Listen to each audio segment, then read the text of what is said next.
Dans cette vidéo, on va s'occuper d'installer notre serveur Apache. Alors on va faire un Apache 2, puis dans une autre vidéo on passera à Nginx.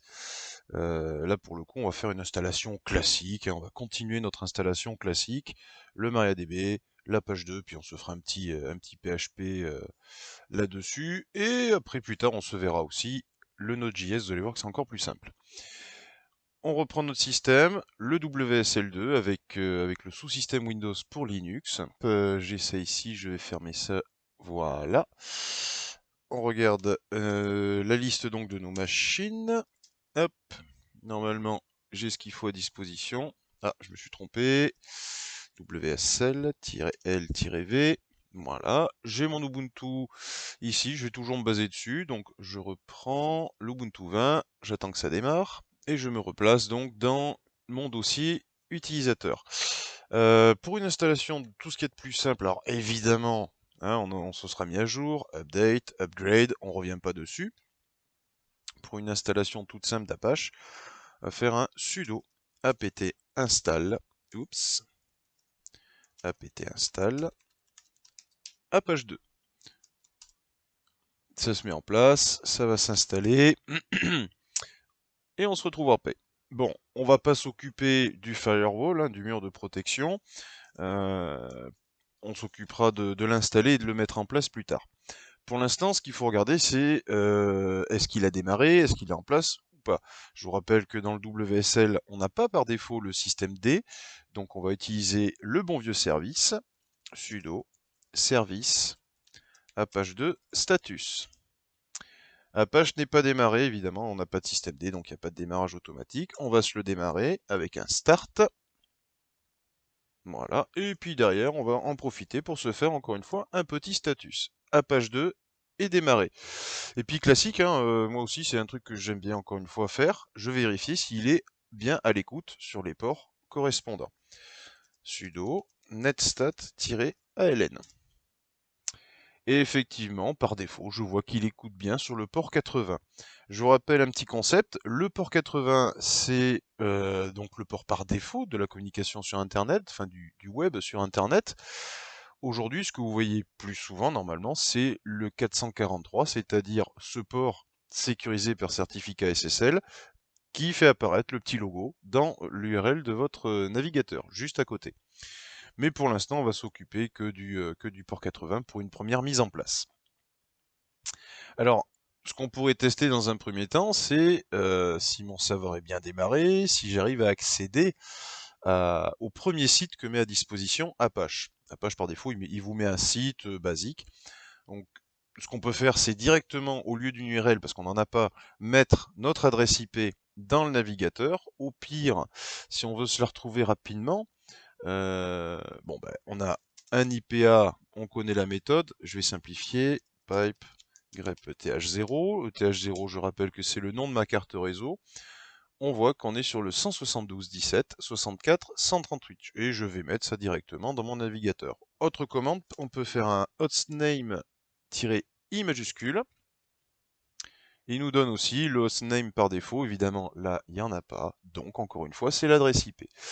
172.17.64.138. C'est parti, on va mettre ça. 172.17.64. Ben voilà, je l'ai oublié. 64.138. J'appuie sur Entrée. Par défaut, donc c'est toujours sur le port 80 et il m'affiche directement la page. Alors ça, c'est la première page, le premier site qui est présenté par Apache. Mais au final, ce qu'on veut faire, c'est plutôt gérer nos propres sites. Alors on va se mettre en situation. Je vais me faire mon propre nom de domaine qui n'existe pas sur le net. Vous allez voir que c'est très facile quand on veut se tester ça sur son poste. Et puis, on va créer ce domaine, on va lier ce domaine plutôt, pardon, à ce qu'on appelle un hôte virtuel, un hôte virtuel dans Apache. Alors, avant de commencer dans le reste, voyons un petit peu comment fonctionne littéralement Internet, comment ça peut communiquer, puisque au final, ce qu'il faut bien comprendre, c'est que quand vous tapez une URL dans votre navigateur, donc www.google, etc., etc., c'est pas ça en fait hein, qu'on va questionner dans Internet et dans le monde du réseau. on fonctionne avec des adresses IP. C'est littéralement ce que vous avez ici. Hein, on a un serveur web avec une adresse IP, votre box a une adresse IP. Tout communique avec des adresses IP. Là, on est en IPv4, 4 chiffres, et puis aujourd'hui, on a de l'IPv6, etc. C'est pas le but de la vidéo. Grosso modo, ce sont les adresses postales de vos maisons. Encore une fois, elles sont uniques, sinon, bah, où va le courrier? Et ici, c'est pareil, ces adresses IP sont uniques.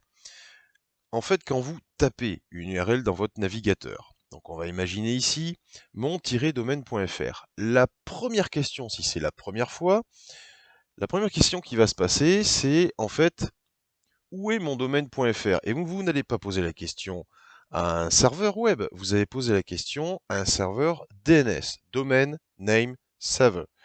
C'est dans ces serveurs-là que se font les liaisons entre le nom de domaine et l'adresse IP du serveur qui va gérer ce site internet. Donc en fait, vous posez la question à un DNS. Le DNS va immédiatement vous répondre, enfin s'il le connaît, sinon vous imaginez que derrière il y a toute une chaîne. C'est hyper simplifié, puis là on ne parle que du concept général. Le serveur DNS vous répond, ouais, moi ce nom de domaine, je sais où il est. Il est sur le serveur 89.56.14.23. Ok.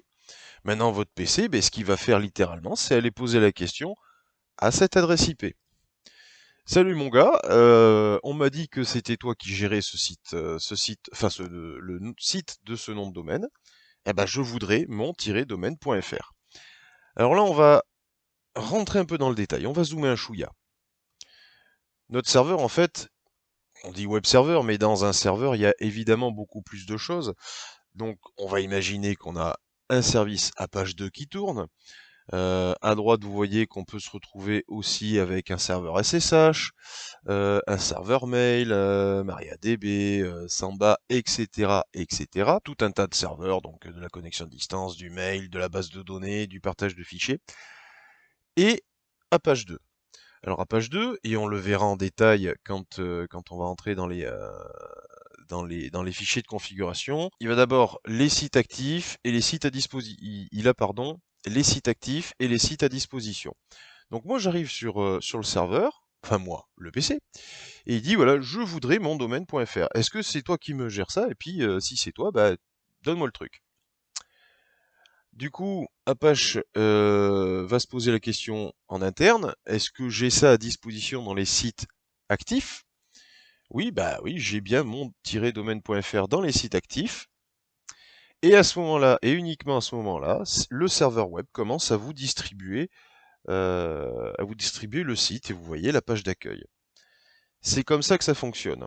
D'abord, vous allez questionner un serveur DNS. Le serveur DNS va vous dire voilà, ça c'est le serveur, où est ton nom de domaine. Vous posez la question au serveur, et donc littéralement à Apache, si vous avez Apache, il y en a d'autres, hein, Nginx par exemple. Apache, il reçoit cette question, il va se dire, bon attends, je l'ai ou je l'ai pas? Il regarde dans ses sites actifs, ouais je l'ai, tiens, voilà. Si par exemple on avait posé la question au site Apache pour le nom de domaine marcus.com, qui est certes dans les sites disponibles, mais qui n'est pas dans les sites actifs, il nous aurait répondu une belle erreur avec une page blanche par exemple, et un message d'erreur possible. Ce site est désactivé, ou même si on tapait, je sais pas moi, google.com, et que par erreur sur un DNS, il est indiqué, sur un de vos DNS, il est indiqué que c'est ce serveur-là, lui il aurait répondu erreur 404. Moi je connais pas ça.